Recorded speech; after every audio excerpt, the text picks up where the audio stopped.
The Bedtime Biography of Donald Trump. Greetings, friend, and welcome. So glad you could join us for Sleepy Biograph, where together we unwind and drift away to the soothing accounts of truly remarkable lives. Our journey this evening takes us into the glittering world of Manhattan skyscrapers, gold-plated penthouses, and reality television studios, following a man whose name became synonymous with ambition itself. His name, Donald John Trump. His mission, to win at everything, build the biggest buildings, make the most memorable deals, and ultimately claim the most powerful office on earth. Before we properly begin Trump's story, just a brief thought. If these calm explorations of significant lives help you unwind, please consider taking a moment to like this video and subscribe. It genuinely helps other curious minds discover these stories. And we're always curious for your reflections. Let us know in the comments below what you think of Trump's remarkable journey and which historical figure you'd like us to explore in our next bedtime biography. Now, Donald Trump is a name that sparks immediate reactions. To some, he represents the American dream incarnate, the builder who reshaped skylines and defied political gravity. To others, he embodies everything troubling about celebrity, wealth, and power. But strip away the noise, the headlines, the endless controversies, and, at its heart, his story is really just a question. What happens when ambition knows no ceiling? What becomes of a man who refuses to accept the word no and turns his very name into a global brand? Trump spent his life chasing bigger and bigger stages, from Brooklyn construction sites to Atlantic City casinos, from Hollywood sound stages to the Oval Office.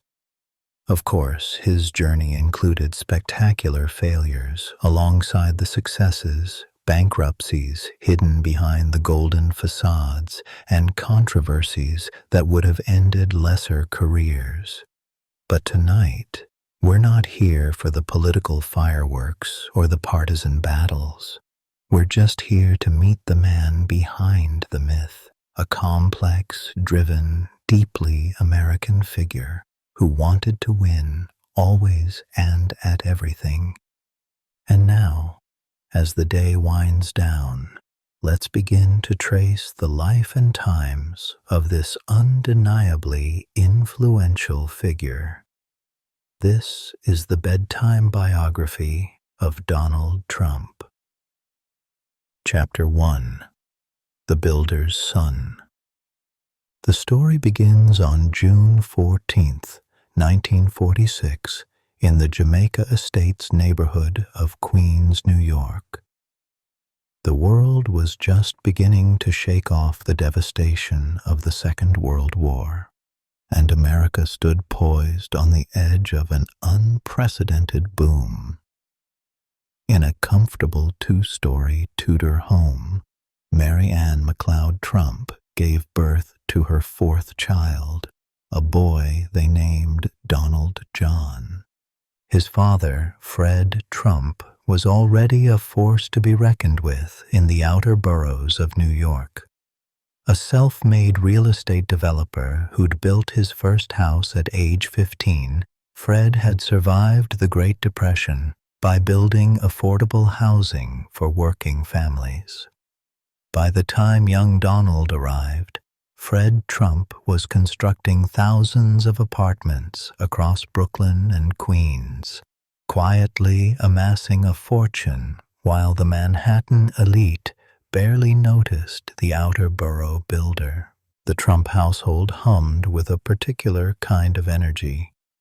Fred ran his family much like he ran his business, with strict discipline, high expectations, and an absolute intolerance for weakness. He would drive his Cadillac through his construction sites every day, checking on every detail, demanding perfection from his workers. Young Donald absorbed these lessons from the car's back seat, watching his father negotiate, intimidate, and dominate every situation. Mary Ann, Donald's mother, brought a different influence. Born on the remote Scottish island of Lewis, she'd immigrated to America as a young woman, bringing with her stories of Highland determination and an appreciation for spectacle and glamour. She loved watching the coronation ceremonies of British royalty on their television set, the pomp and pageantry captivating her. Young Donald would sit beside her, absorbing the grandeur, the gold carriages, the adoring crowds. The Trump children, Mary Ann, Fred Jr., Elizabeth, Donald, and eventually Robert, grew up in material comfort but emotional austerity. Fred Sr. didn't believe in coddling. "You are a killer," he would tell young Donald, meaning it as the highest compliment. "You are a king." The message was clear. Life was combat, and only winners mattered. By the time Donald reached elementary school, teachers noted a boy of unusual confidence and unusual difficulty. He was smart, certainly, with a quick wit and natural charisma that drew other children to him. But he was also combative, argumentative, and seemed to have an almost physical need to dominate every situation. At home, he clashed constantly with his older brother, Fred Jr., a quieter, gentler soul who would ultimately disappoint their demanding father by choosing to be an airline pilot rather than joining the family business. Young Donald's energy found its outlet in multiple directions.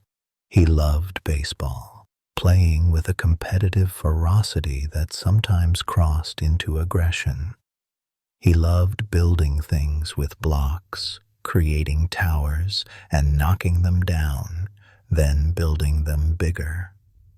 And he loved attention, performing for adults, saying outrageous things just to see their reactions. The turning point came when Donald was 13. After one too many incidents of rebellious behavior, including a trip into Manhattan where he purchased switchblades with a friend, Fred Sr. made a decision. He sent Donald to the New York Military Academy, a private boarding school about 60 miles north of the city, hoping military discipline would channel his son's explosive energy. The marble halls and strict regimens of the military academy became Donald's crucible. Far from rebelling against the structure, he thrived in it. The academy rewarded exactly the qualities Fred Trump had instilled: dominance, competitiveness, and the ability to project absolute confidence. Donald discovered he could win at this game. He became a star athlete, particularly excelling in baseball. He rose through the ranks, eventually becoming a student captain. But more importantly, the academy taught him something about performance and presentation. In his crisp uniform, leading formations, barking orders, young Trump learned the power of looking the part. The image mattered as much as the substance. Authority wasn't just earned. It was projected, performed, insisted upon. His classmates from those years remember a contradiction. A young man who could be charming and generous one moment, then ruthlessly competitive the next.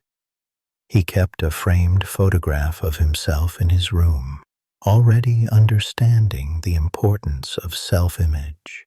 When he graduated in 1964, the yearbook showed a handsome young man in full military dress, his bearing confident, his gaze direct. Fred Trump attended the graduation ceremony and saw exactly what he'd hoped for. His son transformed from an unruly boy into a disciplined young man, ready to join the family empire. Donald returned to New York that summer, ready to attend Fordham University as a stepping stone to something bigger. The quiet neighborhoods of Queens had incubated him, but they would never contain him. He'd spent his childhood watching his father build in Brooklyn and Queens, creating practical, profitable housing for the middle class. But Donald's eyes kept drifting across the East River toward the glittering spires of Manhattan, where the real action was, where the biggest deals were made, where the brightest lights shone. Fred Trump had conquered the outer boroughs. Donald wanted more. He wanted his name on buildings that pierced the sky. He wanted to play in a bigger arena. The military academy had given him the discipline.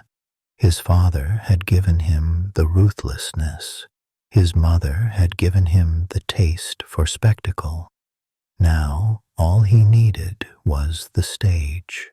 And in the New York of the 1960s, with the city teetering on the edge of financial chaos, opportunity was about to knock.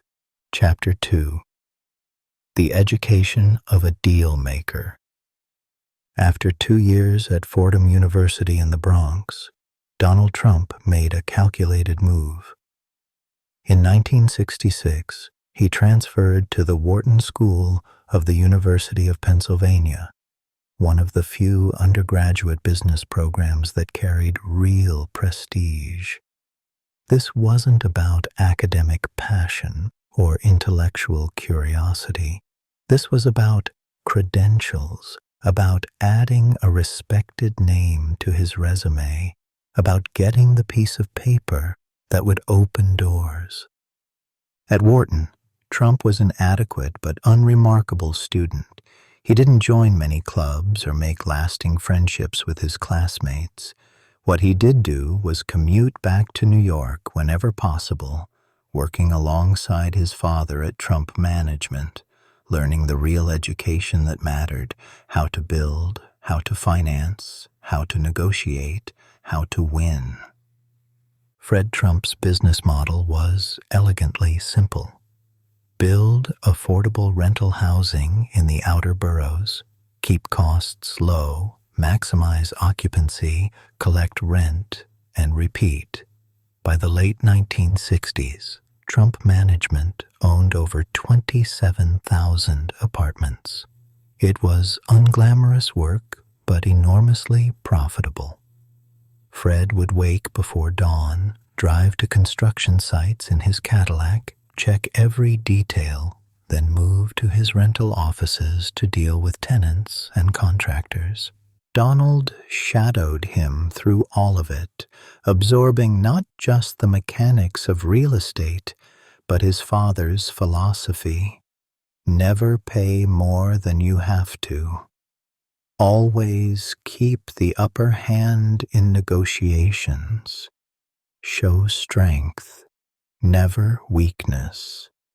If someone hits you, hit them back harder. These weren't just business lessons. They were a world view. But even as Donald learned from his father, the differences between them crystallized. Fred was content to remain the king of Queens and Brooklyn, building solid, profitable, forgettable buildings. Donald wanted flash, glamour, and his name in lights. Fred negotiated from a position of quiet power. Donald wanted everyone to know he held the power. Fred built for the middle class. Donald dreamed of towers for millionaires. The late 1960s and early 70s presented a New York City in crisis, which to the young Trump represented opportunity. The city was hemorrhaging population as white flight accelerated and middle-class families fled to the suburbs. Crime soared. Entire neighborhoods fell into decay. Manhattan, once the crown jewel of American cities, was losing its luster. Buildings stood empty. Developers were fleeing rather than building. Donald saw something different.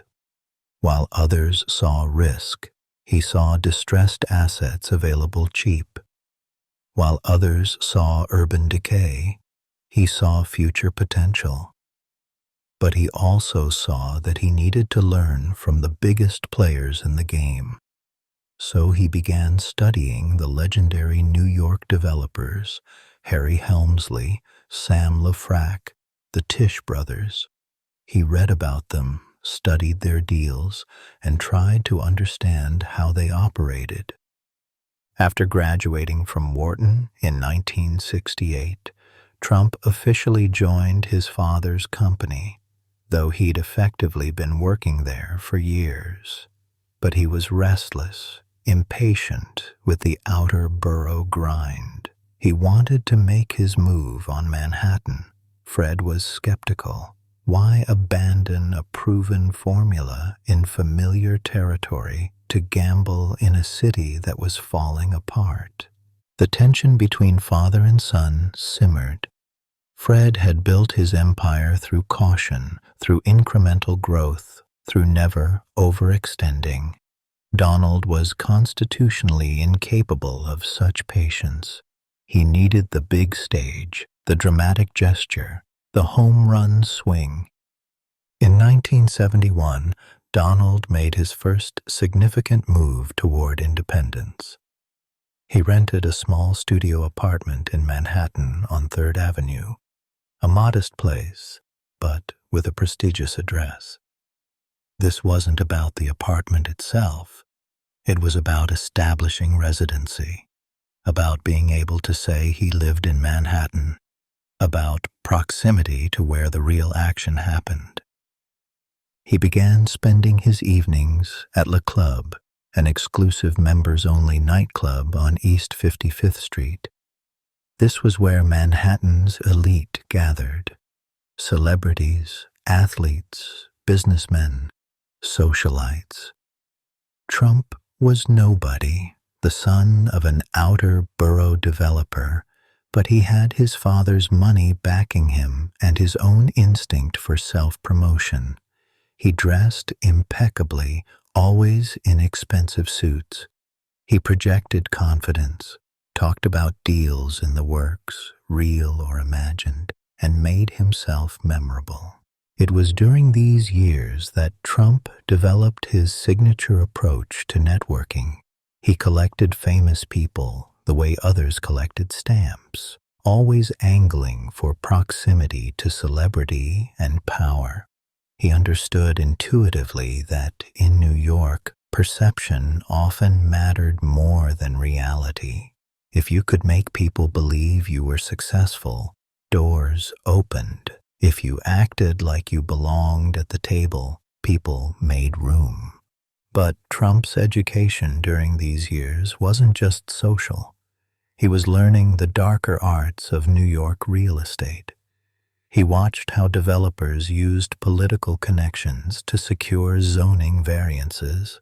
He saw how the right lawyer could find loopholes in regulations. He learned about tax abatements, about using leverage to control properties with minimal cash investment, about the gap between a building's actual value and the story you could sell about its potential. One of his most important discoveries was the power of media.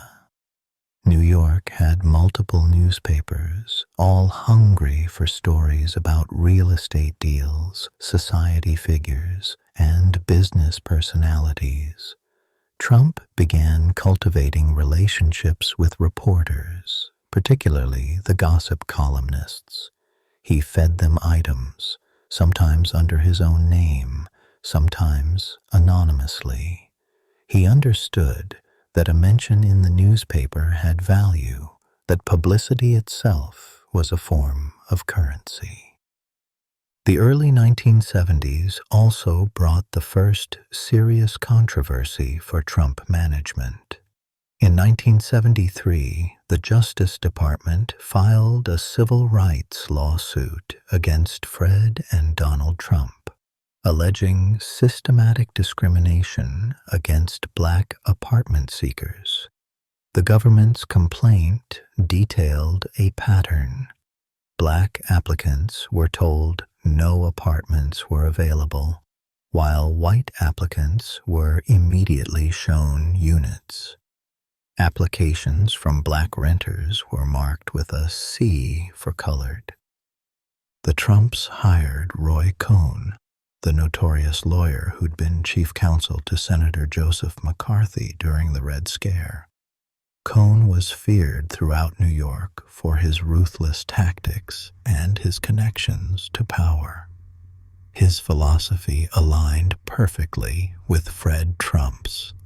Never admit weakness, never settle, always attack. Under Cohn's guidance, the Trumps denied all allegations and filed a countersuit against the government for $100 million, claiming defamation. It was pure theater, a legal strategy designed to intimidate and delay. Eventually, in 1975, they reached a settlement that required them to change their rental practices, but included no admission of guilt. Donald learned crucial lessons from the experience. First, he learned the value of an attack dog lawyer who would never back down. Roy Cohn became a mentor, teaching Trump to respond to every accusation with overwhelming force, to treat every conflict as total war.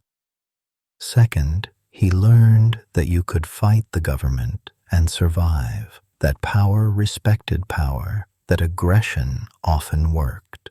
But most importantly, Trump learned that controversy didn't have to be fatal. The discrimination lawsuit barely dented Trump management's business.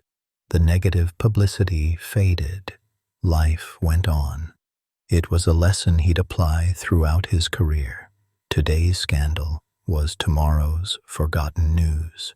By 1974, Donald Trump was 28 years old, increasingly frustrated working in his father's shadow, but armed with Fred's money, Roy Cohn's legal tactics, and his own burning ambition.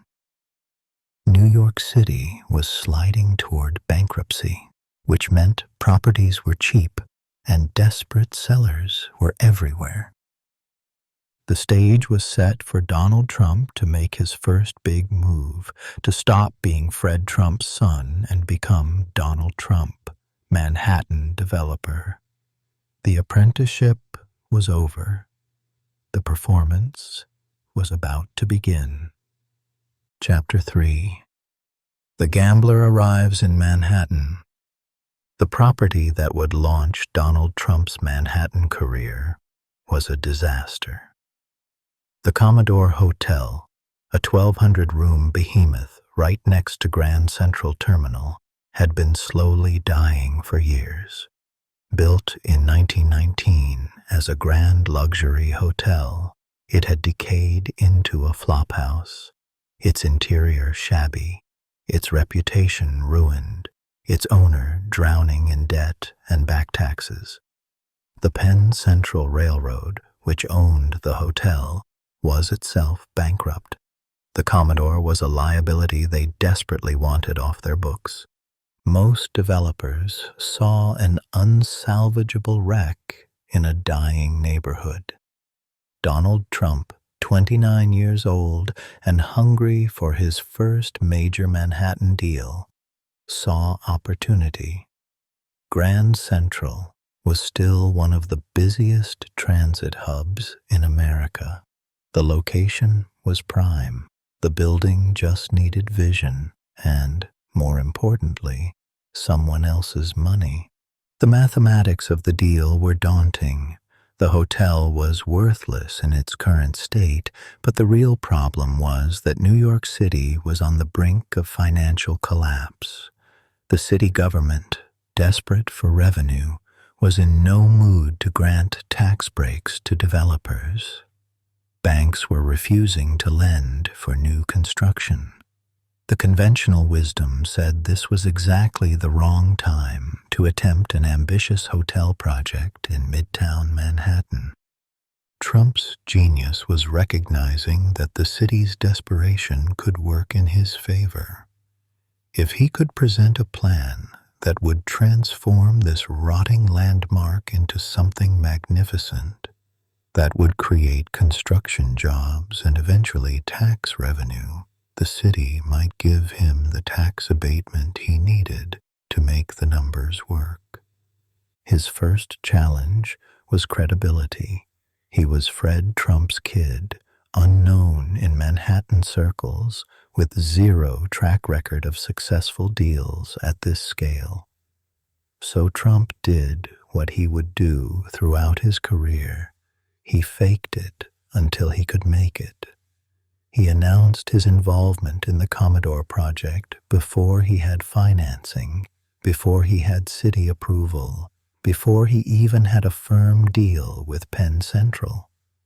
The announcement itself was the strategy, creating momentum, making the deal seem inevitable. Trump's second stroke of genius was partnering with the Hyatt Hotel Corporation. Hyatt had the hotel management expertise he lacked, and, crucially, they brought credibility. When Trump approached banks with Hyatt as his partner, suddenly the proposal seemed serious rather than ridiculous. But the crucial piece was the tax abatement. Trump lobbied the city relentlessly, arguing that the Commodore was currently generating almost no tax revenue and that his redevelopment would ultimately enrich the city. He cultivated relationships with city officials, learned who held power and who could be influenced. He discovered that government bureaucracy responded to persistence, to confidence, to the appearance that your project was going to happen regardless, so officials might as well get on board. The negotiations dragged through 1975 and 1976. Trump shuttled between banks, city agencies, Penn Central executives, and Hyatt leadership, always projecting absolute certainty that the deal would close, even when it seemed to be falling apart. Multiple times, financing evaporated. Multiple times, city officials balked at the tax breaks. Multiple times, the entire project teetered on the edge of collapse. Throughout this period, Trump lived in a one-bedroom apartment but dressed in expensive suits and projected success. He understood that in New York, especially in real estate, perception shaped reality. If he looked like a winner, people would treat him like one. If he acted like his success was inevitable, others would start to believe it. The breakthrough came in 1976 when the city, desperate to show that Manhattan wasn't completely dying, finally approved a 40-year tax abatement. It was an extraordinary giveaway, essentially promising that the hotel would pay virtually no property taxes for decades. Critics screamed that Trump had robbed the city. Supporters argued that a renovated hotel was better than a rotting hulk. With the tax abatement secured, financing fell into place. Construction began in 1978. Trump made sure his name was everywhere associated with the project. He gave interviews to any reporter who would listen. He described his vision, a gleaming glass and steel modern hotel that would signal Manhattan's Renaissance. The transformation was genuine. The old Commodore's Beaux-Arts facade was stripped away and replaced with a reflective glass skin. The shabby interior was gutted and rebuilt as a sleek, modern hotel. When the Grand Hyatt opened in 1980, it was genuinely impressive, a symbol that someone still believed in New York's future. The project made Trump wealthy in his own right, no longer just living off his father's money. More importantly, it made him famous. The newspapers that covered the Grand Hyatt opening told the story Trump wanted told. The young visionary who'd taken a risk when others fled, who'd saved a landmark, who'd helped revive Midtown Manhattan. The reality was more complex. The tax abatement meant the city sacrificed decades of revenue.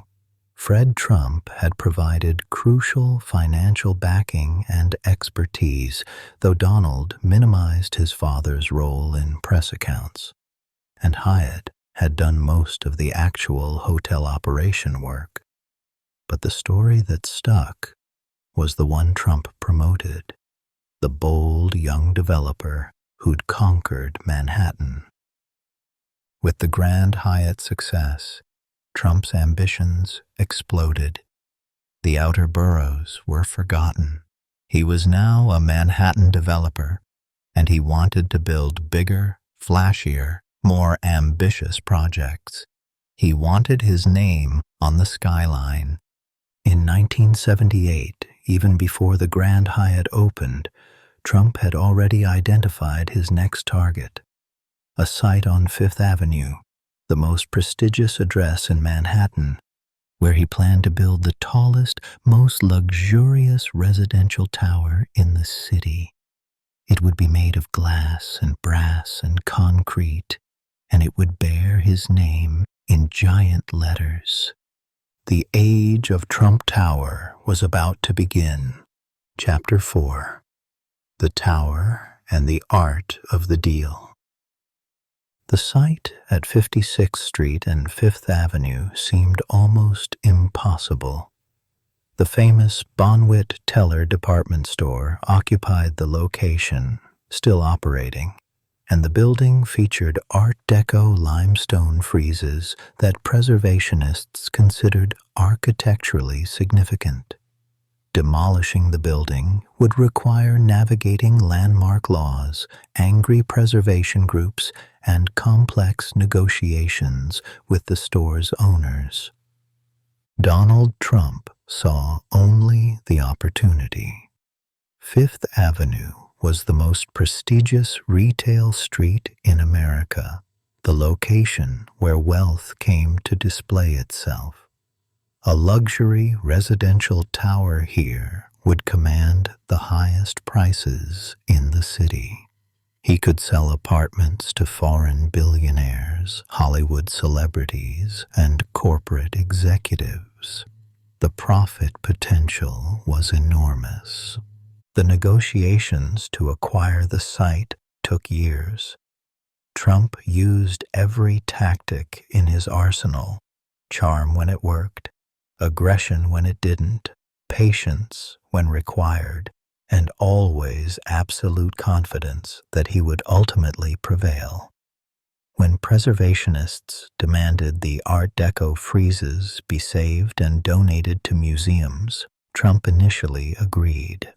Then, during demolition in 1980, the friezes were mysteriously destroyed, smashed rather than carefully removed. Trump claimed that saving them would have cost hundreds of thousands of dollars and delayed construction. Critics accused him of vandalism. Trump shrugged and kept building. The incident revealed something essential about Trump's approach. Rules, regulations, and promises were flexible, negotiable. If the cost of breaking a promise was less than the cost of keeping it, he'd break it and deal with the consequences. The controversy over the freezes burned hot for a few weeks, then faded. The building kept rising.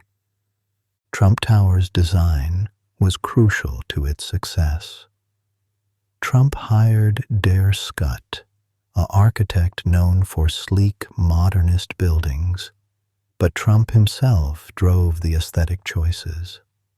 The exterior would be covered in bronze-tinted reflective glass, creating a shimmering golden appearance. The interior atrium would feature pink marble, brass fixtures, and a massive waterfall. Everything would scream luxury, wealth, and success. But Trump's true innovation was in the marketing. He didn't just build an apartment building. He created a branded luxury experience. He named it Trump Tower, ensuring his own name was synonymous with exclusivity. He limited the number of units, creating artificial scarcity. He inflated the floor numbers, so the 58-story building was marketed as having 68 floors, making apartments sound more prestigious. The sales strategy was equally shrewd. Rather than pricing apartments by their actual worth, Trump priced them aspirationally, higher than any comparable Manhattan real estate. The price itself became part of the appeal. If you could afford a Trump Tower apartment, you were announcing to the world that you'd made it. The building was selling status as much as square footage.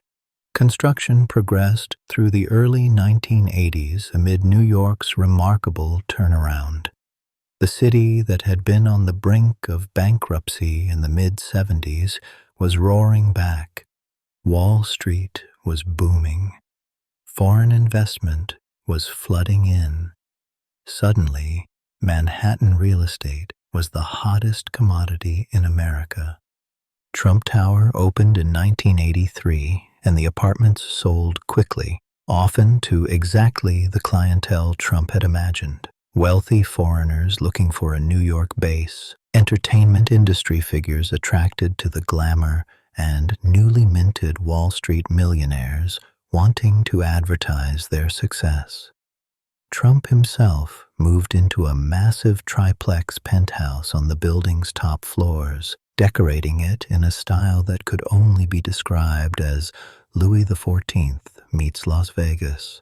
Gold-plated everything, marble columns, ceiling frescoes, and furniture that seemed designed to announce wealth as loudly as possible. The tower's success coincided with another crucial development in Trump's life. In 1977, he'd married Ivana Zelničáková, a Czech model and former Olympic skier who'd immigrated to Canada and then New York. Ivana was beautiful, ambitious, and tough. She'd grown up under communism, escaped, and made her own way in America. She wasn't intimidated by Trump's personality. Their marriage became a partnership in the business as well. Ivana had genuine talent for interior design and management. Trump put her in charge of the Trump Tower interior design, and later she would manage the Trump Castle Casino and the Plaza Hotel. She worked extraordinarily hard, often longer hours than Donald, and demanded excellence from employees. Together, they became fixtures of New York society, photographed at charity galas, socialite parties, and exclusive restaurants. They had 3 children in quick succession: Donald Jr., born in 1977, Ivanka in 1981, and Eric in 1984.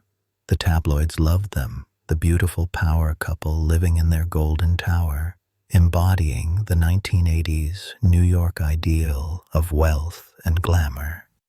But Trump's ambitions weren't satisfied with a single building. In 1985, he published The Art of the Deal, written with Tony Schwartz, a journalist who spent 18 months following Trump and translating his business philosophy into prose. The book was part memoir, part business advice, and entirely self-promotion. The Art of the Deal presented Trump's worldview without filter. Think big. Protect the downside and the upside will take care of itself. Contain your costs. Fight back against criticism. Deliver the goods. Use your leverage. The book was filled with stories of Trump's deals, always presented as triumphs of his negotiating genius, his willingness to take risks, his ability to see opportunities others missed. The book became a massive bestseller, spending nearly a year on the New York Times bestseller list. It did something crucial for Trump's brand. It positioned him not just as a real estate developer, but as a business philosopher, someone whose insights could teach others how to succeed. The fact that many of the book's stories were exaggerated or simplified didn't matter. The myth was more powerful than the reality. By the mid-1980s, Trump had achieved a level of fame unusual for a real estate developer. He was being interviewed on television, profiled in magazines, invited to speak at business conferences. His name was becoming synonymous with success, luxury, and aggressive deal-making. But success was breeding overconfidence. Trump wasn't just building anymore. He was buying. He purchased the New Jersey Generals, a struggling team in the upstart United States Football League, immediately increasing its budget and signing expensive players. He bought Mar-a-Lago, a massive estate in Palm Beach, Florida, for $8 million, seeing it as a future private club. And most significantly, Trump turned his attention to Atlantic City, New Jersey, where casino gambling had been legalized in 1976. The casinos there were printing money, and Trump wanted his share. He began planning not one, but eventually 3 casinos in Atlantic City, convinced that his name and his marketing savvy would dominate the market. The warning signs were there for anyone paying attention. Trump was taking on massive debt to finance multiple simultaneous projects. He was spreading himself thin across different industries. He was relying increasingly on his name and his publicity rather than solid business fundamentals.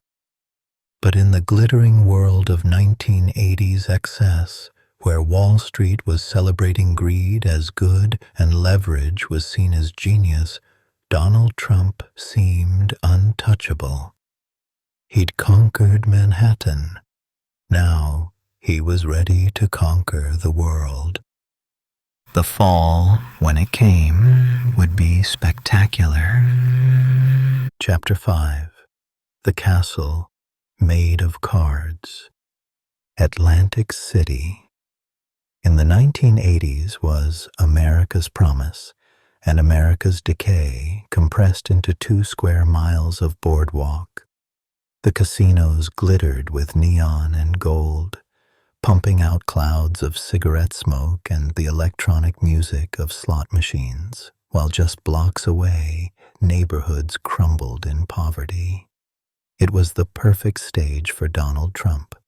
Trump's entry into the casino business began with his typical boldness.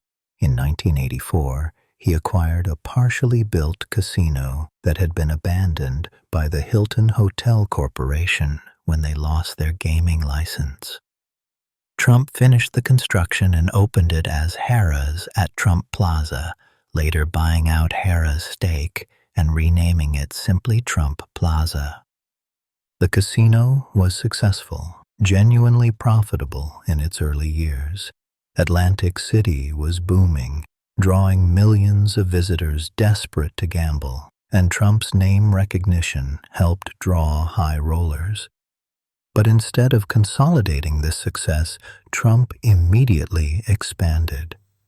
In 1985, he purchased the Barbizon Hotel and Casino, pouring $100 million into renovations and reopening it in 1985 as Trump's Castle.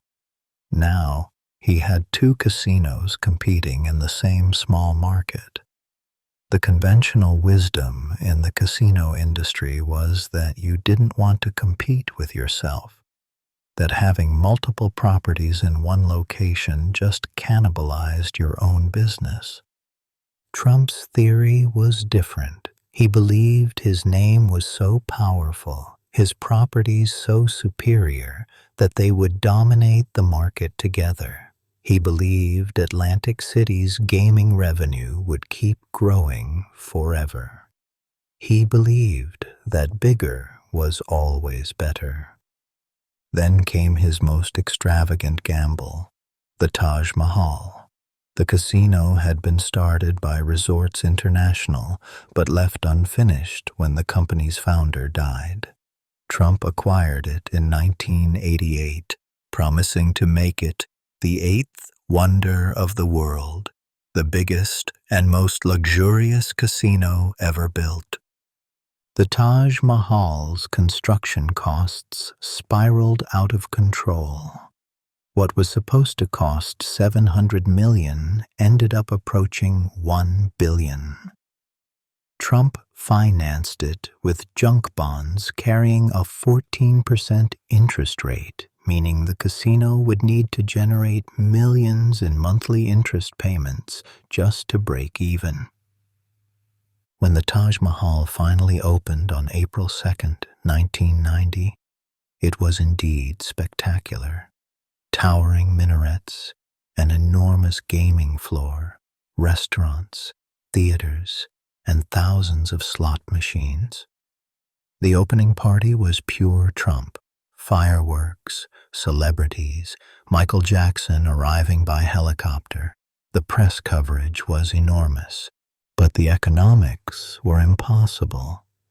The Taj Mahal couldn't generate enough revenue to service its debt.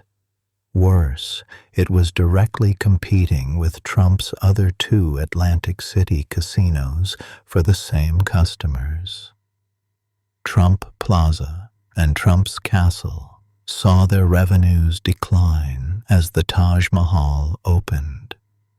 Trump was literally stealing customers from himself while paying crushing interest on all three properties. The timing couldn't have been worse. The 1980s real estate boom was ending. The national economy was sliding toward recession. Atlantic City's gaming revenue wasn't growing anymore. It was flat or declining. Banks that had been eager to lend to Trump were now getting nervous. Trump's financial house of cards started to wobble. He'd personally guaranteed hundreds of millions in loans to build his casinos. He'd taken on massive debt for Trump Tower, Trump Plaza, a Manhattan co-op building, and his other properties. He'd purchased the Plaza Hotel in Manhattan for $400 million, a vanity acquisition that made no financial sense. In 1990, Trump was nearly $1 billion in personal debt. His businesses owed another $3 billion. The interest payments alone were crushing. Several of his properties were losing money. The banks that had financed his empire were facing a choice: work with Trump to restructure his debt or force him into bankruptcy and watch the assets collapse in value. The negotiations were humiliating for a man who'd built his reputation on never showing weakness. Trump had to plead with banks for forbearance, for lower interest rates, for extended payment schedules. He had to accept restrictions on his personal spending, including a monthly allowance of $450,000, a sum that sounds enormous but represented a dramatic come-down for someone who'd been spending lavishly without limits. The tabloid press, which had loved Trump during his rise, turned vicious during his fall. His marriage to Ivana was collapsing, destroyed by his affair with Marla Maples, a younger model and actress. The divorce became a media circus, with Ivana and Marla confronting each other on a ski slope in Aspen, with details of the affair splashed across tabloid covers, with negotiations over the divorce settlement playing out in public. The New York Post ran a famous headline, "Best Sex I've Ever Had," supposedly a quote from Marla about Trump, though she later denied saying it. Whether true or fabricated, the headline captured how Trump's carefully cultivated image as the successful businessman was being replaced by an image as a messy tabloid figure. Trump's business empire restructured through a complex series of negotiations. The banks agreed to accept equity stakes in his properties in exchange for debt relief. Trump gave up management control of some properties. The Trump Shuttle, his money-losing airline venture, was transferred to creditors. Several properties were sold. The Taj Mahal filed for bankruptcy protection in 1991, allowing it to restructure its crushing debt. Trump Plaza followed in 1992. Trump Hotels and Casino Resorts, the company that held his Atlantic City properties, filed for bankruptcy in 2004, then again in 2009. For most business figures, this would have been the end. Multiple bankruptcies, $1 billion in lost wealth, properties seized by creditors.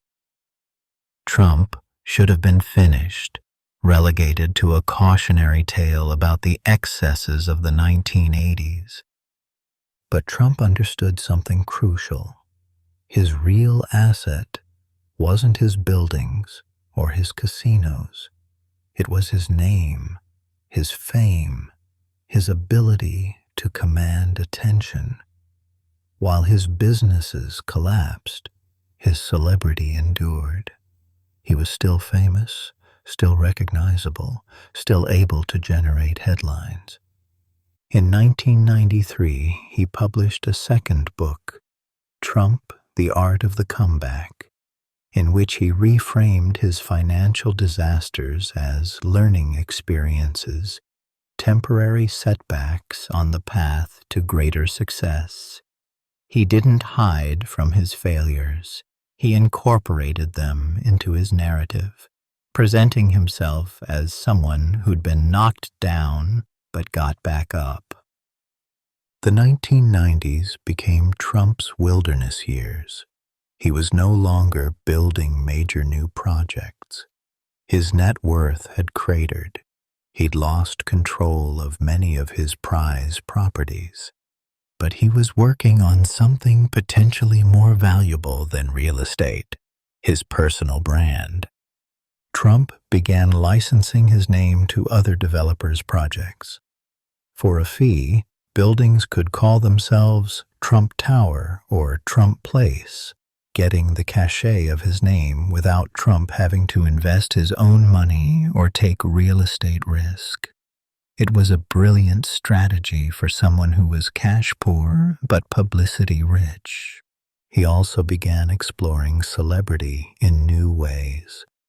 He'd always courted fame, but now he pursued it more systematically.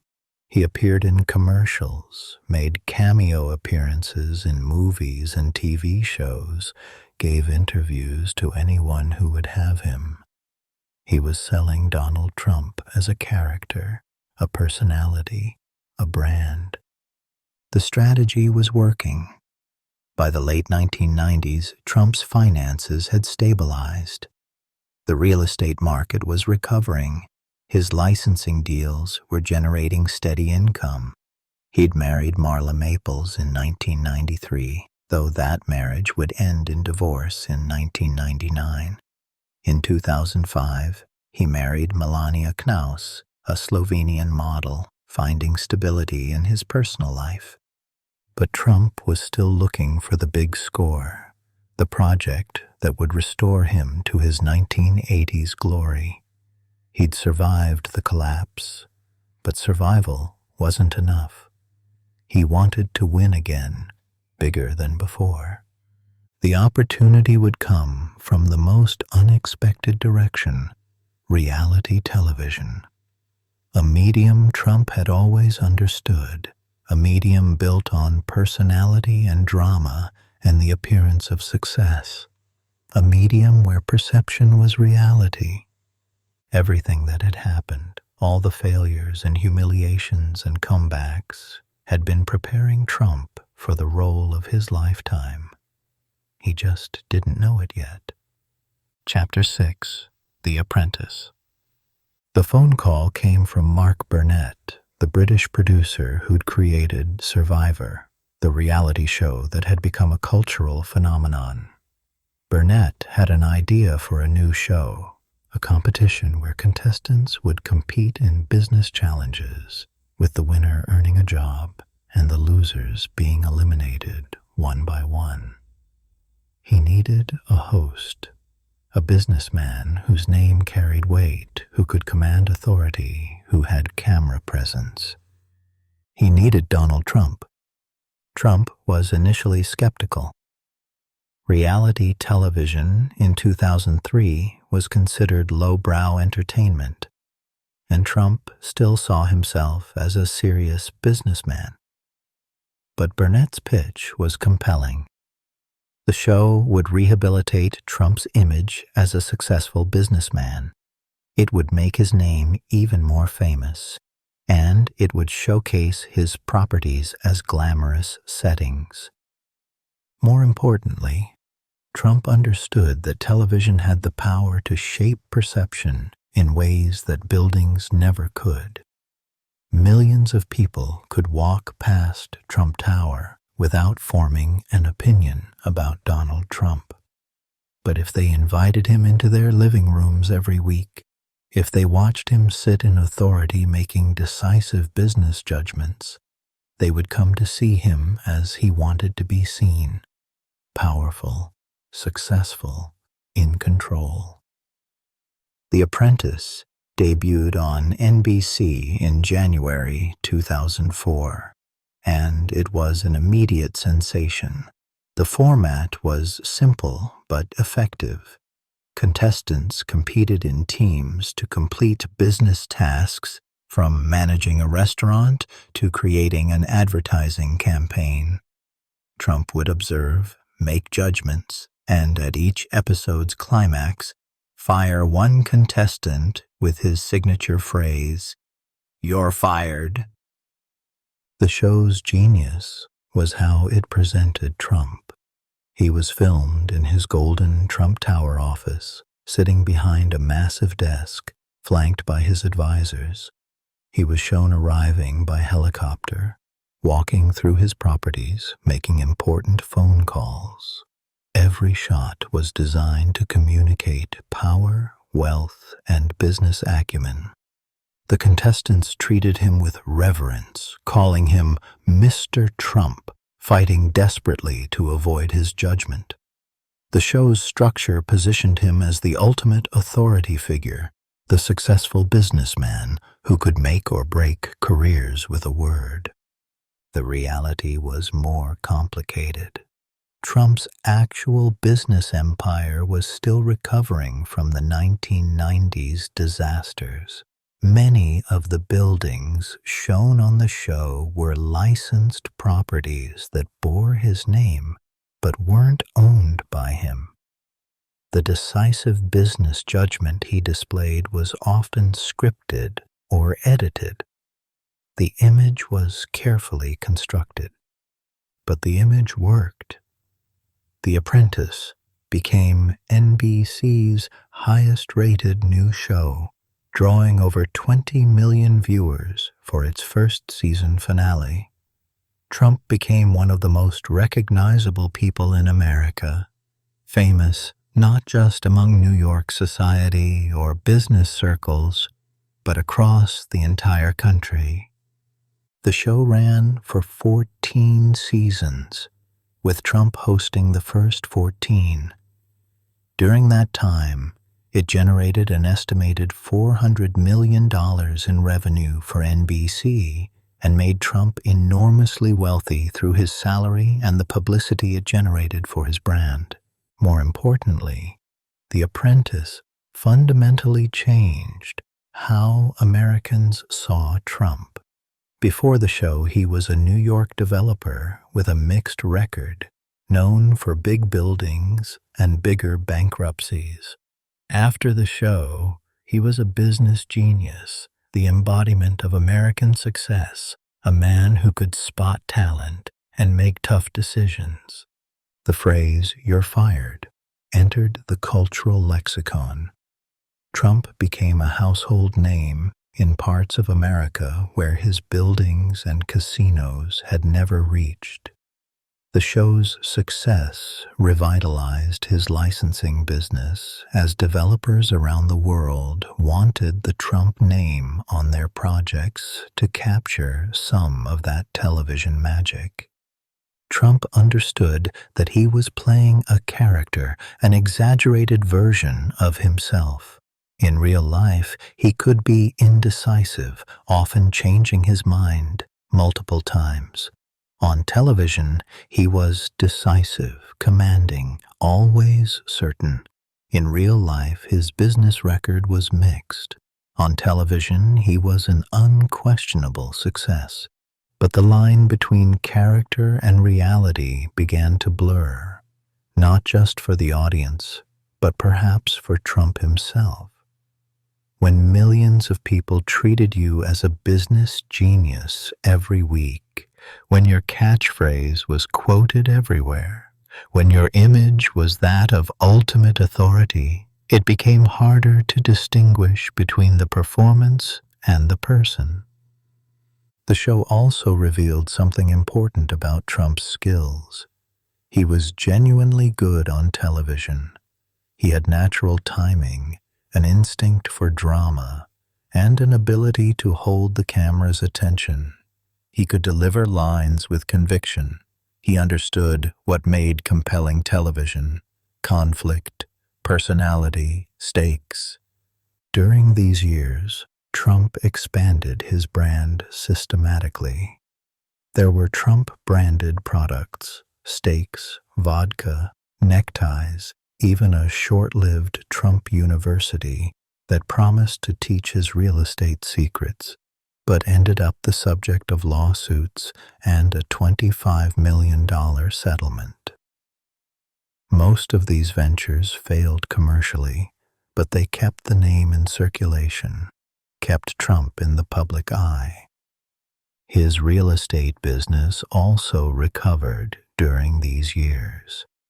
The mid-2000s real estate boom lifted property values across his portfolio. New Trump-branded towers went up in cities across America and around the world, most of them licensing deals where Trump invested little money but collected fees for the use of his name. By 2015, Trump was arguably more famous than he'd ever been. The Apprentice had run its course and ended, but Trump's name recognition was at all-time highs. Polls showed that Americans saw him as a successful businessman despite his bankruptcies. He'd successfully used television to rebrand himself, but fame alone wasn't enough anymore. Trump was approaching 70 years old. He'd conquered New York real estate, survived bankruptcy, become a television star. He'd put his name on buildings around the world. What was left to achieve? Politics had always interested him. He'd flirted with running for office multiple times over the years, never seriously but enough to generate publicity. He'd switched party affiliations multiple times, donating to Democrats and Republicans alike, always keeping his options open. In 2011, he'd raised his political profile by promoting the false conspiracy theory that President Barack Obama hadn't been born in the United States. The birther movement was racist nonsense, but it got Trump attention from conservative media and from Republican voters who disliked Obama. By 2015, the political landscape looked inviting to Trump. The Republican Party was fractured, with no clear frontrunner for the 2016 presidential nomination. The political media was hungry for ratings and clicks, and Trump had spent a decade on television learning exactly how to deliver both. On June 16, 2015, Donald Trump descended the golden escalator in Trump Tower, surrounded by paid actors posing as supporters, and announced his candidacy for President of the United States. Most political observers treated it as a publicity stunt, another Trump attention grab that would fizzle within weeks. They were spectacularly wrong. Everything Trump had learned, every skill he'd developed, every instinct he'd honed over 70 years was about to be unleashed on American politics. And the world was about to change. Chapter 7: The Hostile Takeover. The presidential announcement speech set the tone for everything that would follow. Trump didn't speak like a politician. He didn't offer carefully poll-tested platitudes or scripted talking points. He spoke like he talked on The Apprentice, blunt and unfiltered, making sweeping claims that fact-checkers would later dispute, but which landed with emotional force. He called Mexican immigrants rapists and criminals, promising to build a wall on the southern border and make Mexico pay for it. He attacked trade deals as disasters. He mocked political correctness. He presented himself as the outsider who would fix a broken system. Political professionals were horrified. This wasn't how you launched a serious presidential campaign. You were supposed to offer optimistic visions and unite diverse coalitions. Trump was doing the opposite, divisive and dark, seemingly designed to offend. But Trump understood something the professionals didn't. The Republican primary electorate, particularly its most passionate members, was angry. They felt ignored by party elites, betrayed by politicians who promised change, but delivered the same old policies. They wanted someone who would fight, who would say the things they were thinking, but which polite society condemned. Trump had spent a decade on reality television learning how to capture and hold attention. Politics, he quickly realized, was just reality television with higher stakes. The same skills applied: create conflict, make it personal, always be entertaining, never be boring. The Republican primary field was crowded, with 17 candidates, including experienced governors, senators, and political figures. Conventional wisdom suggested that Trump would quickly fade as voters got serious and chose a qualified candidate. Instead, Trump dominated from the beginning. He instinctively understood how to manipulate media coverage. Every day, he'd say something outrageous that generated headlines. He'd attack his opponents with cruel nicknames: Low-Energy Jeb for Jeb Bush, Little Marco for Marco Rubio, Lion Ted for Ted Cruz. The nicknames were schoolyard bullying, but they were memorable, and they stuck. The more the media covered Trump's controversial statements, the more attention he received, the more his poll numbers rose.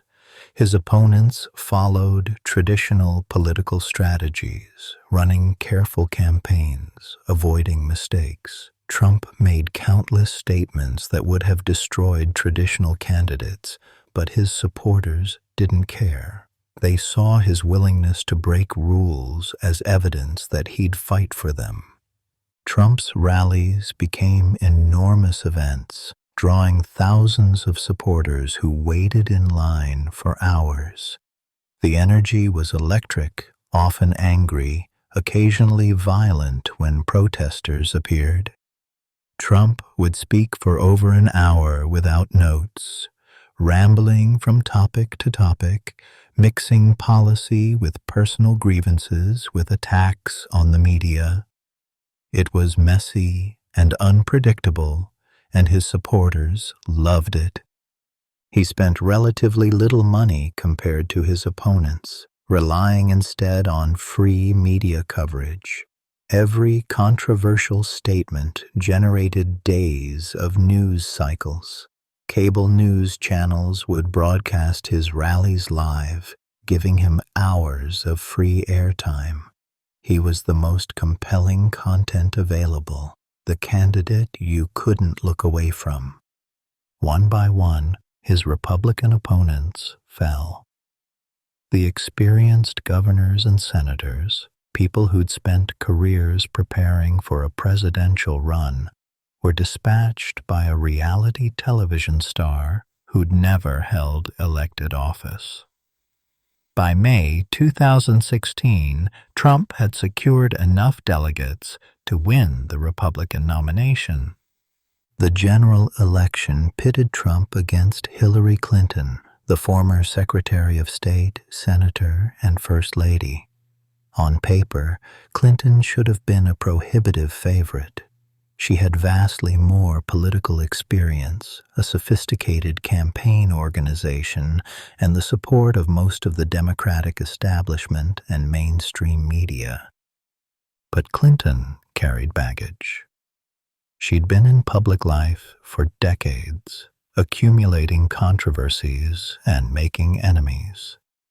She represented the political establishment at a moment when voters were hungry for change, and she struggled to generate the kind of passionate enthusiasm that Trump inspired in his supporters.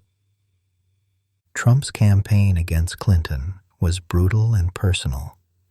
He nicknamed her Crooked Hillary, accused her of criminal behavior regarding her use of a private email server as Secretary of State, and encouraged rally crowds to chant, "Lock her up." He brought women who'd accused Bill Clinton of sexual misconduct to a presidential debate. He refused to commit to accepting the election results if he lost.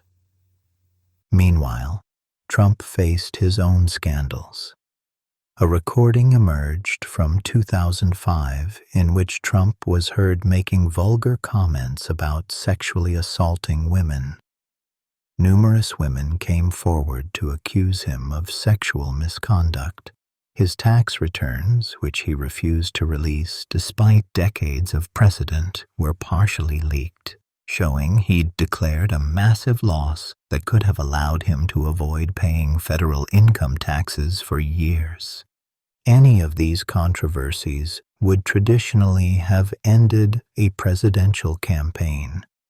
Trump's supporters largely dismissed them as media attacks, proof that the establishment feared him. The final weeks of the campaign were chaotic. FBI Director James Comey announced new investigation into Clinton's emails, sending her poll numbers dropping. Trump campaigned relentlessly, holding multiple rallies per day, while Clinton ran a more traditional campaign focused on ground organization and advertising. On election night, November 8, 2016, the political world was shocked. Trump won. He lost the popular vote to Clinton by nearly 3 million votes, but he won the Electoral College by flipping Pennsylvania, Michigan, and Wisconsin, states that had voted Democratic for decades. The victory was narrow. Less than 80,000 votes across those 3 states made the difference. But it was complete. Donald Trump, the reality television star and casino developer with no political experience, had just won the presidency of the United States. The explanations poured in immediately. Economic anxiety in the Rust Belt, racial resentment, sexism toward Clinton, Comey's intervention, Russian interference, media coverage that gave Trump excessive attention, Clinton's failure to campaign sufficiently in key states. All of these factors played roles. But underneath all the analysis was a simpler truth. Trump had understood something about American politics in 2016 that the experts had missed. A significant portion of the electorate was so angry at the political establishment, so convinced the system was rigged against them, that they were willing to take a chance on someone who promised to burn it all down. Trump had promised to drain the swamp, to bring back manufacturing jobs, to build a wall, to make America great again. Whether he could actually deliver on these promises was about to be tested. On January 20th, 2017, Donald Trump placed his hand on a Bible and was sworn in as the 45th President of the United States. His inaugural address was dark, painting America as a wasteland of carnage that only he could fix. The businessman who'd started in Queens, who'd built his golden tower in Manhattan, who'd gone bankrupt and come back, who'd become a television star, had reached the pinnacle of power. The ultimate outsider was now the ultimate insider. The performance, which had been Trump's life's work, was about to face its greatest test, and the world was watching. Chapter 8. The Unprecedented Presidency. The Trump presidency was chaos from day one, a 4-year roller coaster that broke norms, dominated headlines, and divided the nation more deeply than any administration in living memory. Traditional presidential behavior was discarded. Trump governed the way he'd lived his entire life, on instinct, through conflict, always certain he was right, never apologizing. His first week established the pattern. Trump's inauguration crowd was clearly smaller than Barack Obama's in 2009, but Trump insisted it was the largest ever. When the National Park Service shared photos showing the comparison, Trump was furious. His press secretary held a briefing to assert that Trump had drawn the largest audience to ever witness an inauguration, period, despite clear photographic evidence to the contrary. It was a bizarre fight to pick, factually wrong and easily disproven, but it revealed something essential. Trump couldn't tolerate any narrative that diminished him, even on trivial matters. Reality itself would be contested. The administration's early days were marked by rapid-fire executive orders, many poorly planned and chaotically executed. Trump signed an order banning travel from several Muslim-majority countries, causing chaos at airports as travelers were detained and denied entry. Courts quickly blocked the order as unconstitutional. The administration was forced to revise it multiple times. Trump's cabinet was a mix of billionaires, political loyalists, and establishment figures. Many had no experience in the areas they were appointed to manage. The turnover was extraordinary. Trump cycled through chiefs of staff, national security advisors, and other top positions at a dizzying rate, firing or forcing out anyone who disagreed with him or who drew too much media attention. His relationship with the media became openly hostile. Trump labeled unfavorable coverage as fake news, attacking specific journalists and news organizations by name. He held combative press conferences where he'd berate reporters. His Twitter account, which he used obsessively, became a direct channel to bypass traditional media, allowing him to set the daily narrative with early morning tweets. The Mueller investigation hung over his first 2 years, examining Russian interference in the 2016 election and potential coordination with the Trump campaign. Trump called it a witch hunt and attacked the investigators relentlessly. Several Trump associates were indicted and convicted of various crimes. The final report, released in April 2019, did not establish criminal conspiracy, but also did not exonerate Trump on obstruction of justice. On policy, Trump's record was mixed and often contradictory to his campaign promises. He failed to repeal the Affordable Care Act despite Republican control of Congress. He didn't build the wall with Mexico, and Mexico certainly didn't pay for it, though he did construct some additional border barriers using existing funds. He did pass a massive tax cut in 2017, heavily weighted toward corporations and the wealthy.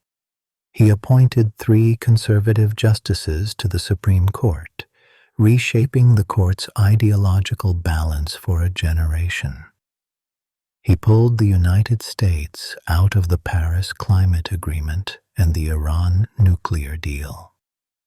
He imposed tariffs on China, starting a trade war he claimed was easy to win, but which hurt American farmers and consumers. His foreign policy was erratic and personal. He developed an unusual relationship with North Korean dictator Kim Jong-un, meeting him in person multiple times, but achieving no concrete denuclearization agreements. He questioned America's NATO commitments, demanding allies pay more for defense. He openly admired authoritarian leaders like Russia's Vladimir Putin while criticizing democratic allies. The 2018 midterm elections saw Democrats retake the House of Representatives, giving them oversight power over the administration. Almost immediately, they launched investigations into Trump's finances, his business dealings, and his conduct in office. Then came impeachment. In 2019, a whistleblower revealed that Trump had pressured Ukraine's president to investigate Joe Biden, his potential 2020 opponent, while withholding military aid. The House impeached Trump for abuse of power and obstruction of Congress in December 2019.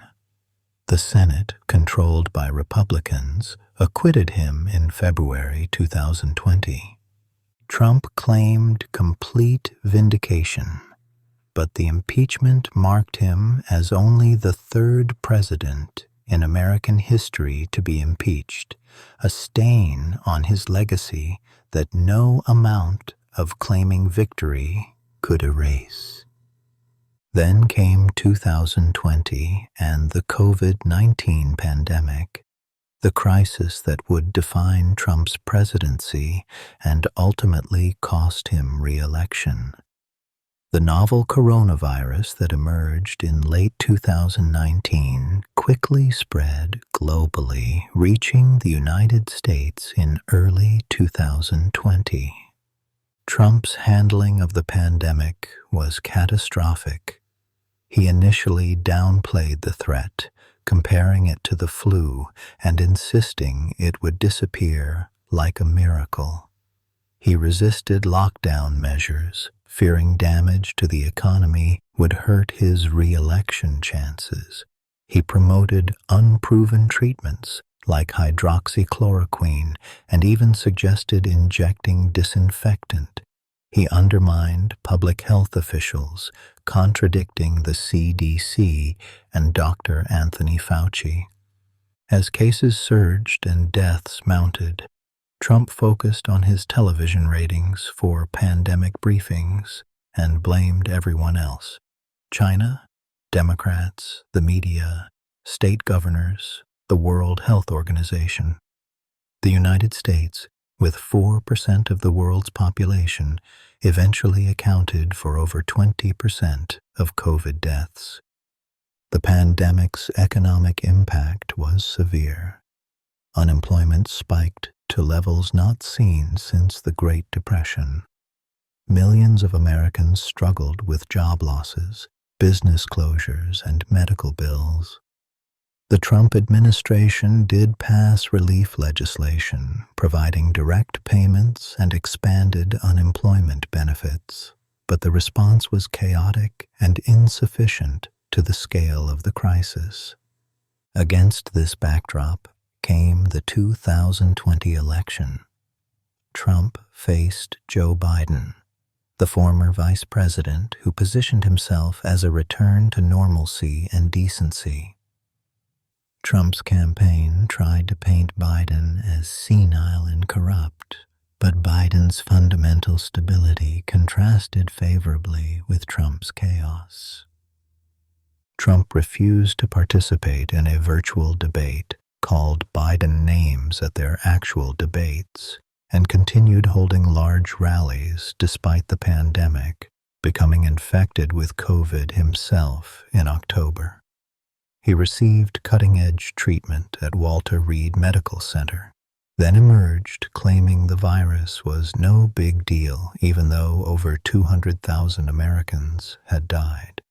On election night, November 3rd, 2020, Trump led in several key states as in-person votes were counted first.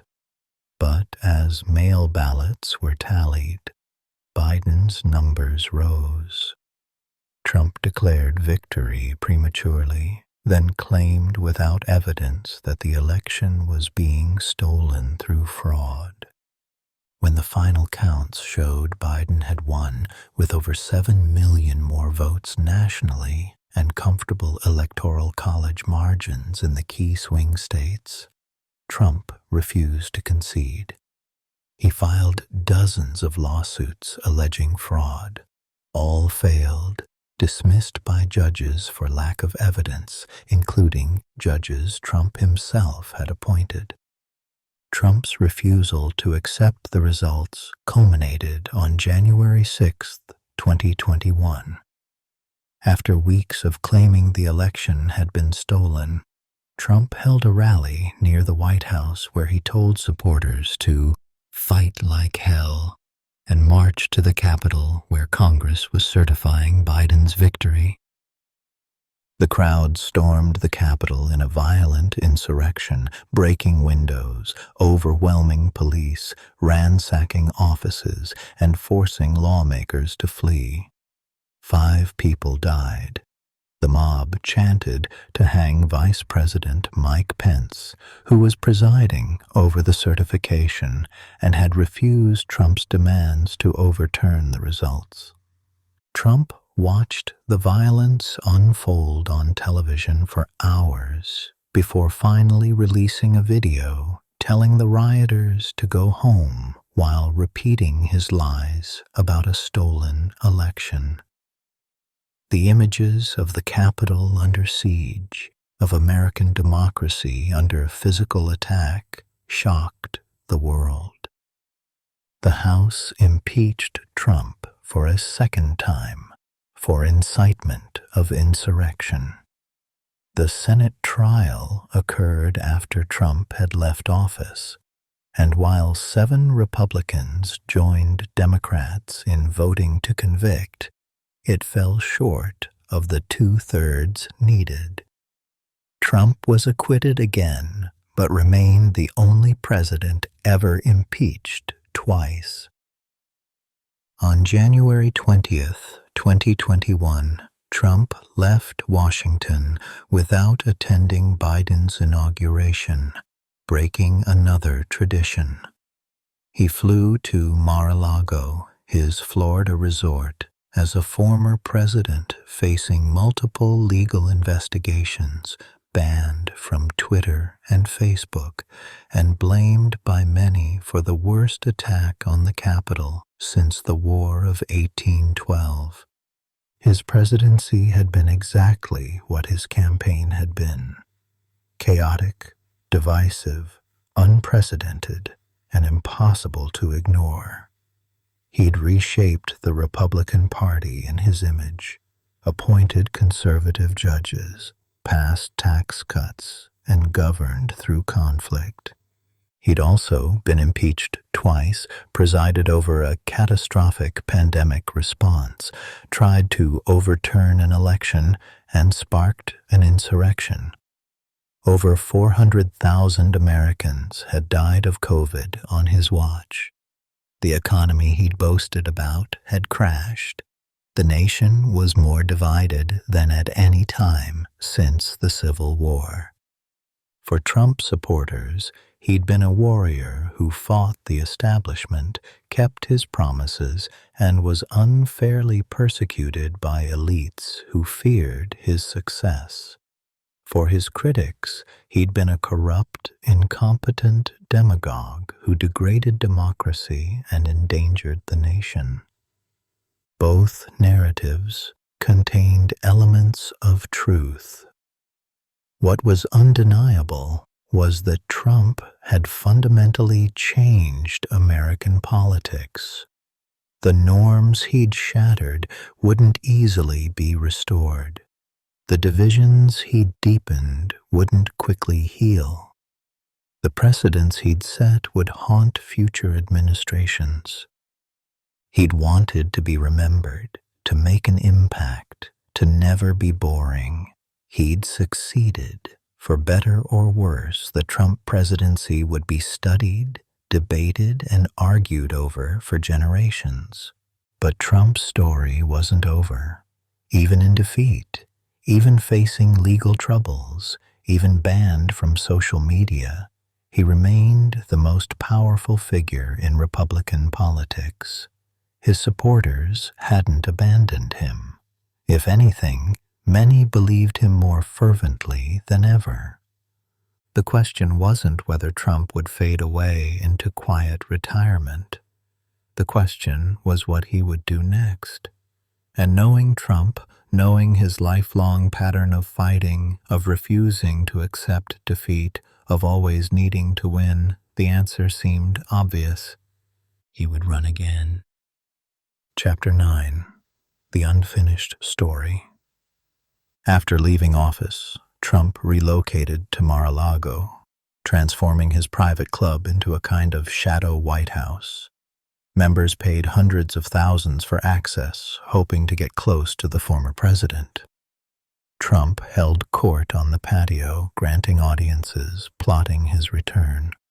The legal troubles he'd avoided while president now closed in. Prosecutors in New York investigated his business practices, examining whether the Trump Organization had fraudulently inflated property values for loans while deflating them for taxes. The Fulton County, Georgia District Attorney investigated his attempts to pressure state officials to overturn the 2020 election results. Most seriously, the Department of Justice appointed a special counsel to investigate Trump's retention of classified documents after leaving office and his efforts to overturn the 2020 election. FBI agents raided Mar-a-Lago in August 2022, recovering boxes of classified material that Trump had refused to return despite subpoenas. Each legal development that would have ended another politician's career only seemed to strengthen Trump's grip on the Republican base. He positioned himself as a martyr, a victim of political persecution, the only one willing to fight the corrupt establishment. Meanwhile, he maintained his dominance over the Republican Party. Candidates he endorsed in the 2022 midterms won their primaries, though many lost in the general election, costing Republicans control of the Senate. Trump didn't care about the party's overall performance. He cared about loyalty to him personally. On November 15th, 2022, Trump announced his third presidential campaign. The launch was subdued compared to his previous announcements, held at Mar-a-Lago rather than Trump Tower, with a rambling speech that recycled old grievances. Political analysts predicted he'd fade, that Republicans were ready to move on, that his time had passed. They'd been wrong about Trump before, consistently underestimating his appeal to his base and his ability to dominate media cycles. Through 2023 and into 2024, even as he faced multiple criminal indictments, Trump's poll numbers among Republican primary voters remained dominant. In 2023, Trump was indicted 4 times. By Manhattan prosecutors for hush money payments to an adult film actress, by federal prosecutors for retaining classified documents, by federal prosecutors for his efforts to overturn the 2020 election, and by Georgia prosecutors for his attempts to pressure state officials. The mugshot from the Georgia case showing Trump glowering at the camera became an iconic image. Trump's campaign immediately monetized it, selling merchandise featuring the photo. Rather than hurting his campaign, the indictments seemed to fuel it, as Republican voters rallied to him, seeing the prosecutions as proof of the establishment conspiracy he'd always claimed existed. Through the 2024 Republican primary, Trump dominated despite the legal chaos, or perhaps because of it. Opponents like Florida Governor Ron DeSantis, once seen as the future of the party, couldn't dent Trump's support. Trump's strategy was familiar. Attack opponents with nicknames, ignore substantive policy debates, hold massive rallies, and dominate media coverage. By early 2024, Trump had effectively secured the Republican nomination for the 3rd consecutive time, an unprecedented achievement for someone who'd lost the popular vote twice and left office with the lowest approval rating of his presidency. The general election shaped up as a rematch with Joe Biden, the 81-year-old incumbent whose age and mental acuity had become major concerns. Then, in a dramatic turn, Biden's poor performance in a June debate sparked Democratic panic. Under pressure, Biden withdrew from the race in July 2024, endorsing Vice President Kamala Harris. Harris quickly consolidated Democratic support and chose Minnesota Governor Tim Walz as her running mate. The race tightened dramatically. For the first time in months, Trump faced an opponent who was energetic, younger, and not burdened by Biden's age concerns. Trump's campaign struggled to adjust. His attacks on Biden's age were now irrelevant. Harris was prosecuting the case against Trump effectively, highlighting his criminal indictments, his role in overturning Roe v. Wade through his Supreme Court appointments, and his chaotic presidency. But Trump remained Trump, combative, unpredictable, and able to generate endless media attention. His rallies remained huge, his base remained loyal, and American politics remained deeply polarized, with most voters having long ago decided whether they loved or hated Trump. The 2024 campaign was bitter and close. Both sides painted the election as existential. Democrats argued that Trump threatened democracy itself, pointing to January 6th and his refusal to commit to accepting the 2024 results. Republicans argued that Biden-Harris policies had caused inflation and chaos, and that only Trump could restore American greatness. The debates were contentious. At one debate, Trump and Harris clashed sharply, with Harris needling Trump about his rally crowd sizes, knowing it would provoke him. Trump took the bait, going off on tangents about his popularity rather than focusing on policy critiques. Through October, polls showed the race virtually tied in key swing states. Both campaigns poured resources into Pennsylvania, Michigan, Wisconsin, Arizona, Georgia, and Nevada. Early voting began, and millions of ballots were cast before Election Day. Then came November 5th, 2024. After a long night of vote counting and days of tallying mail ballots, Trump won. The margins were narrow, again depending on fewer than 200,000 votes across swing states, but the victory was clear.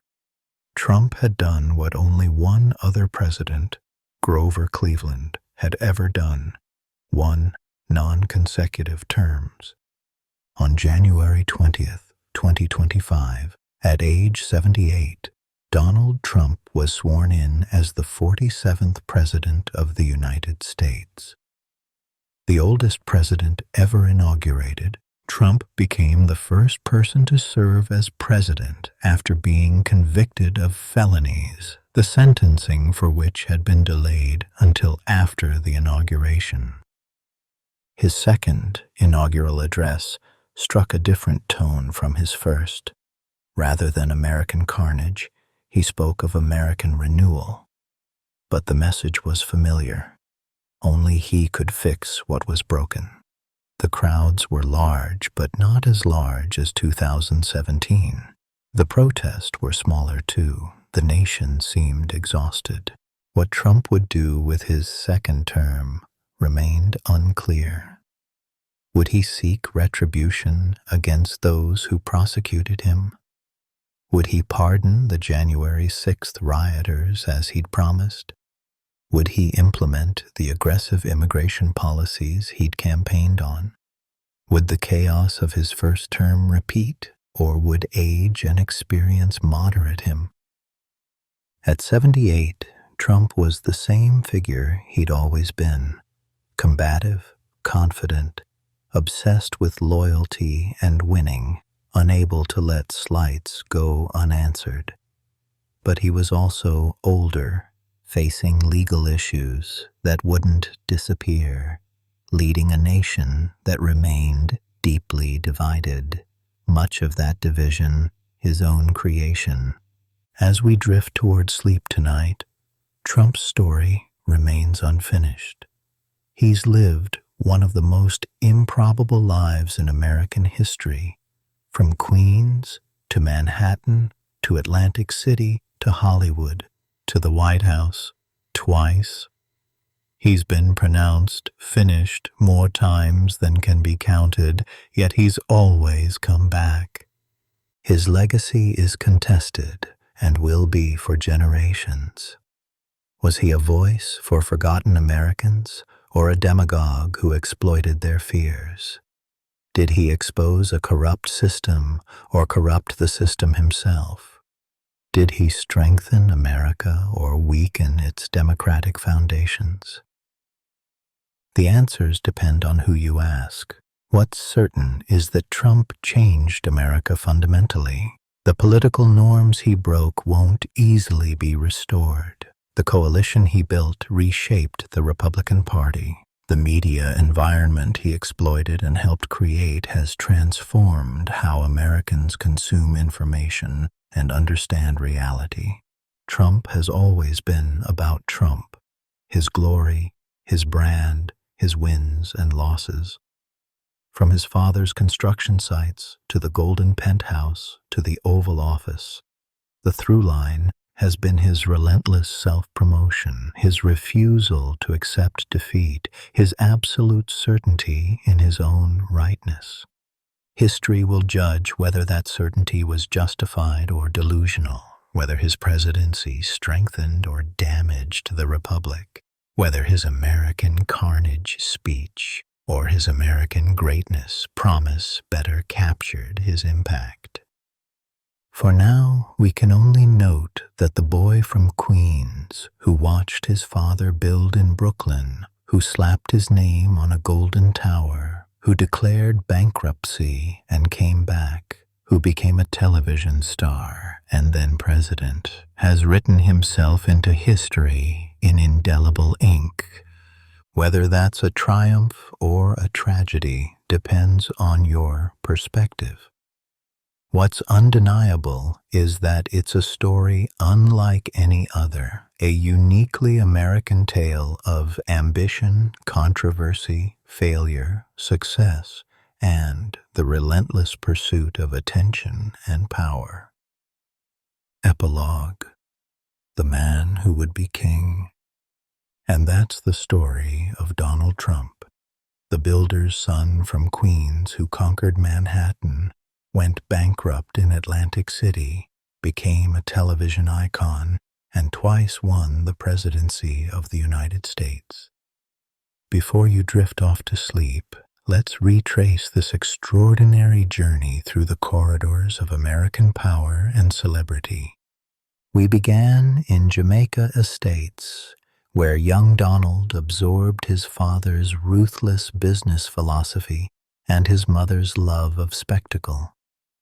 That restless boy would become the developer who gambled everything on Manhattan, turning the decrepit Commodore Hotel into the Grand Hyatt and building his Golden Tower on Fifth Avenue.